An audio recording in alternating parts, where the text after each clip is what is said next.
Hoxh thot vjeri nuk po i ndan djemt, nuk kanë ba fëmija për martesë, s'po di çu me ja ba. Domethënë kjo motra ankohet për vjerin që se dan, e në anën tjetër fëmijët janë ba për martesë. Unë mendoj që në këtë kohë me rrethanat cilat janë kriju, nuk duhet me nejt pa u nda deri në këtë situatë. Fëmijët si ti marton, fillojnë me u bë zot të vetës, duhet me i nda.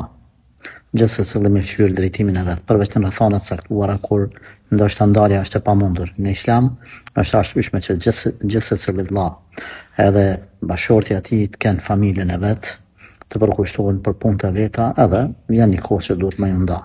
Asesi mos me mbet peng i traditave ose i qefeve të plegjve, me thonë që rune kush jam, fëmijët e mon si kum lanë mu da, qysh janë da tjertë. S'ki drejt me i marrë ashtu edhe nëse je vjerë, shumë i ndershëm, shumë i mirë, shumë i devotshëm, shumë punëtor, mirë po kanë rru situatat, kanë rru rrethanat, nuk duhet me mbet prej e mentaliteteve ose e rrethanave të moqme.